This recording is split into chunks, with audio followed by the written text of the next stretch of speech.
Alors, on se retrouve pour la deuxième partie sur le son gne. Donc, je rappelle, le son gne s'écrit avec GN, que notre mot référence, c'est le peignoir. Du coup, nous sommes au troisième son que peut faire la lettre G avec quelque chose à côté. Donc, la lettre G, je vous rappelle, fait G avec A, O, U. Fait le son je quand elle est suivie d'un E ou d'un I ou d'un Y. Que parfois on peut l'obliger à faire G devant un E, un I ou un Y en lui rajoutant un U, en écrivant par exemple G-U-E ou G-U-I. Qu'on peut l'obliger à faire le son je devant un A, un O, un A ou un O, parce qu'avec un U je crois que ça n'existe pas, en rajoutant un E. Donc par exemple, on va écrire G-E-A pour faire ja, ou G-E-O pour faire jo. Et donc le dernier son que nous venons de voir avec la lettre G, c'est le son gne quand elle est associée avec le N. Bien, sur ce, nous allons lire aujourd'hui l'histoire de Taoki. Alors nous avons des mots-outils que nous allons aller voir en premier. Alors, je vous laisse essayer de les lire. Donc on a après et tellement. Tellement avec un E qui fait E parce qu'il est suivi de 2 L. Après et tellement. Alors, voyons notre histoire de Taoki. Déjà, à première vue, quand on regarde, on voit que nous n'avons plus des lettres, mais un texte comme on avait au début. Alors, on y va.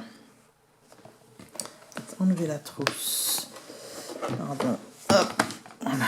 C'est qu'il y ait moins de reflets. C'est parti. Je vous laisse d'abord lire et je lis ensuite.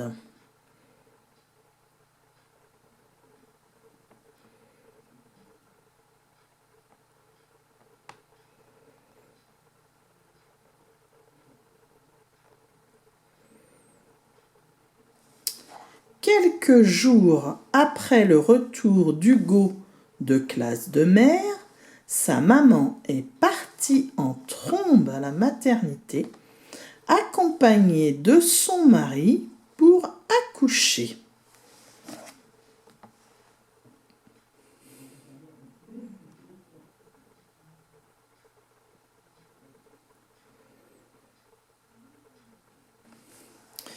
Le lendemain matin, Hugo apprend que sa petite sœur est née. Elle s'appelle Agnès.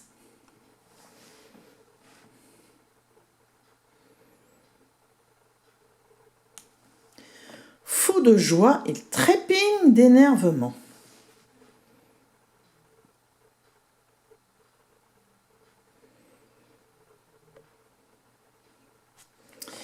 Il a trop envie d'aller la voir et Taoki se ronge les pattes.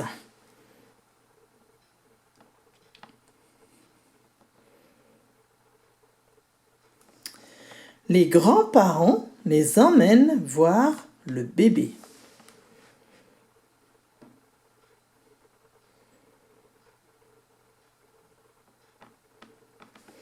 Oh, qu'elle est mignonne! Elle est tellement petite!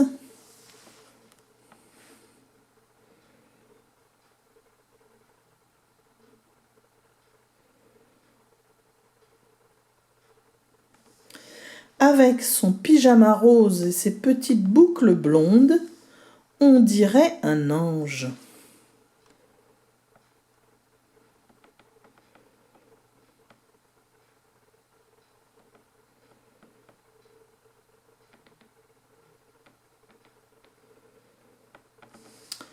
À son poignet, le nourrisson porte un bracelet avec son prénom et sa date de naissance.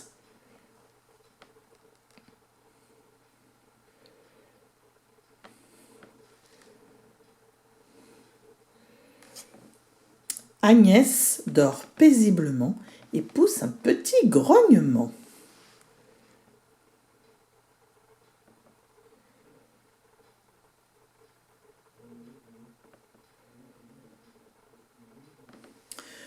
Hugo et Taoki craignent de la déranger et s'éloignent sur la pointe des pieds. Alors, déjà, on a appris que c'est une petite sœur et qu'elle s'appelle Agnès. Alors, peut-être des petites choses à expliquer. Sa maman est partie en trombe à la maternité. Alors, en trombe, ça veut dire à toute vitesse. Et à la maternité, c'est la partie de l'hôpital où les mamans peuvent venir accoucher. Accoucher, ça veut dire mettre au monde son bébé. Ensuite, ah oui, fou de joie, il trépigne d'énervement. Alors, trépigner, ça veut dire taper des pieds tellement on est excité. Donc là, il trépigne d'énervement parce qu'il a envie de voir sa petite sœur, il sait qu'elle est arrivée et il veut aller la voir.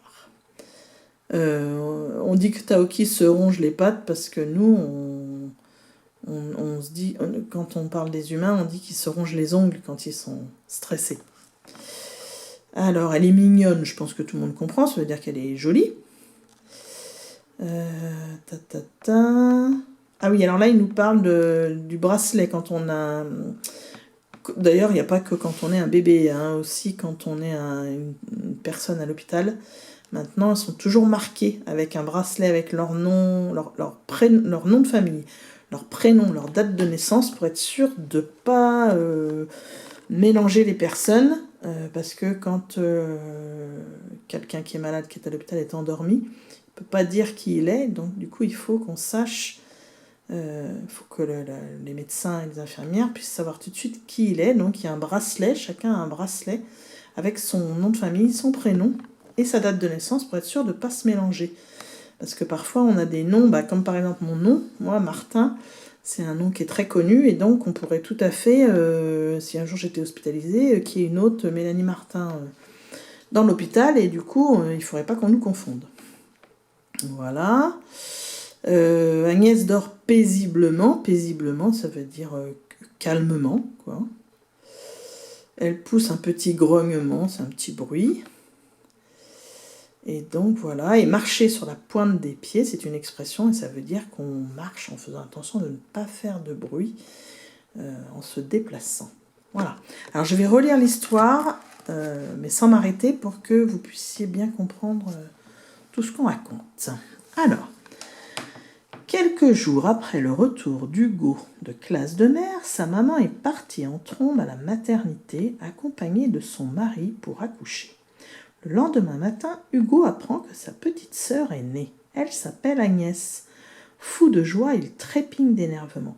Il a trop envie d'aller la voir et Taoki se ronge les pattes. Les grands-parents les emmènent voir le bébé. Oh, qu'elle est mignonne! Elle est tellement petite! Avec son pyjama rose et ses petites boucles blondes, on dirait un ange. À son poignet, le nourrisson porte un bracelet avec son prénom et sa date de naissance. Agnès dort paisiblement et pousse un petit grognement. Hugo et Taoki craignent de la déranger et s'éloignent sur la pointe des pieds. Alors, je me rends compte qu'il y a 2 mots que j'ai oublié de vous expliquer. C'est le nourrisson. Donc, un nourrisson, c'est un bébé qui vient de naître et que l'on nourrit soit au biberon, soit au sein, qui ne peut pas manger normalement. Et le deuxième mot, craignent. Hugo et Taoki craignent. Ça veut dire qu'ils ont peur. Craindre, c'est le verbe craindre. Quand on craint quelque chose, c'est qu'on en a peur. Voilà. Voilà. Et bien, c'est fini pour cette nouvelle aventure.